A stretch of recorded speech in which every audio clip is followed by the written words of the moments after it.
عمر بن الخطاب رضي الله عنه habeenkii midida la geliyay rakaacad markuu tukaday rakaacadii labaad la geliyay midida uu dhigbax dhulku ku dhacay koob uu galay waa la qaaday guriga la dhigay si kasta loola hadlay naftii way ku jirtaa laakiin hadal ma soo celin karaayo dhakhtarada casriga inagu haysan bariga ma jireen nin baa yimid oo yidhi anaa kicinaya dhaaf as-salaata ya amiir al-mu'miniin ya amiir al-mu'miniin salaadii baa gaadhay ya amiir al-mu'miniin salaadii baa gaadhay hal mar kaliya Umar markuu maqlay salaadii indhaha intuu kala qaaday buu yidhi salaadii subax ma tukaday mise ma tukan horta ii sheega buu may rakaacad baa lagu leeyahay rakaacad baa tukataa laga yidhi hayay kaadi rakaacadii buu xidhay uu dhacay ma tukaday may ma tukan baa lagu yidhi uu dhacay ma tukaday may ma tukan marka saddexaad ma tukaday haa waa tukataa rakaacadiina alxamdulillahi alladii a'aanani calayha ilaha rakaacadda inaan dhammaystiro labaad igu kaalmeeyay baa mahadle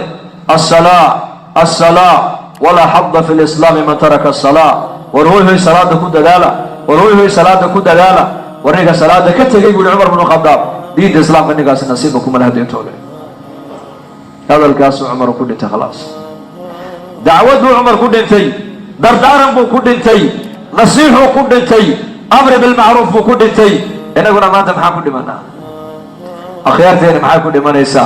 تجارتين maxay ku dhimanayaan dhalinyaradi maxay ku dhimanayaan madaxdeeni maxay ku dhimanaysaa kullu mar'in yub'athu ala ma mata alayhi qof walba maalintuu dhimanayay shaqadii uu ku dhintay qiyaamo la soo bixi doonaa hadalku u dambeeyo laha ayuu qiyaamo la soo bixi doonaa ma doonana khaatimada ilaahay inuu hagaajiyo yaa doona khaatimada ilaahay inuu hagaajiyo dacwada laga shaqeeyo صاحب الحق نقو عمر بحوها صاحب الحق بها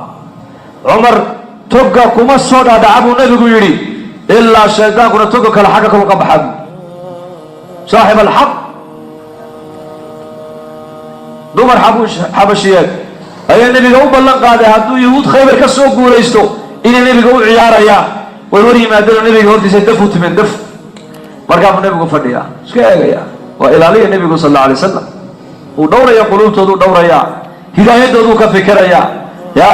مركز عائشة مركز لدى ونيسا أبو بكر بايمد وسكعك فريستي عثمان بايمد وسكعك فريستي عمر مركز صوغ لدو مركوك لا يعين عائشة تقول يا رسول الله هذا جوغك كمي يعين أبا يا أبي بكر بايمد كمي يعين عثمان بايمد غني كمي أردن عمر محيو أردن مركز النبي يقول عمر شهدان كفر حبودي عمر وصاحب الحق شهدان كبح صلاة